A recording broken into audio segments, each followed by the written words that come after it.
በዛሬው ዕለት ከምሽቱ 3:53 በሞላው አዲስ አበባ፣ በደብረ ብርሃን፣ በደሴ፣ በኮምቦልቻ፣ በቆቦ፣ በሰቆጣ፣ በአዳማ፣ በከሚሴ፣ በአጣዬ፣ በሸዋሮቢት እና በሌሎች አካባቢዎች ከባድ የተባለ መሬት መንቀጥቀጥ ተከስቷል።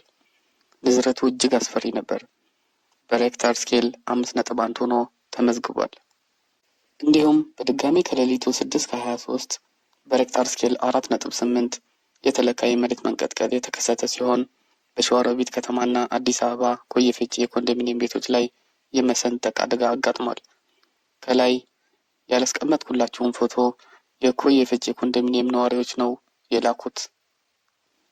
በአማራ ክልል በሰሜን ሸዋ ዞን በአንኮበር ወረዳ የአሊዮ አምባ የመጀመሪያ ትምህርት ቤት ትናንትና ምሽት በተከሰተው የመሬት መንቀጥቀጥ ጉዳት አስተናግደዋል። ባለፉት ሳምንታት ትንሽ ጋብ ብሎ የነበረው የመሬት መንቀጥቀጥ ትላንት ጠንክሮ ተሰምቷል።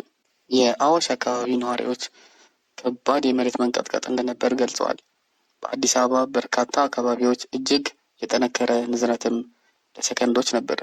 እኛ የተሰማን ከወትሩ በተለየ ያለው አንድ ቤተሰባችን አባል ያለሁበት ህንፃ ላይ ከፍተኛ መነቃነቅ ተሰምቶናል፣ እጅግ ያስፈራም ነበር ሲል ገልጿል። በርካቶችም በተመሳሳይ ህንፃ ላይ የነበረው ስሜት ከፍተኛ እንደነበር ጠቁመዋል። ከአዲስ አበባ ውጭም በርካታ ከተሞች ላይ ንዝረቱ በደንብ ተሰምቷል። የመሬት መንቀጥቀጡ ከአዋሽ በ50 ኪሎ ሜትር ርቀት ላይ መከሰቱ የአሜሪካ ጂኦሎጂካል ሰርቬይ ጠቁሟል። በሬክተር ስኬልም 5.1 መለካቱ አመላክቷል።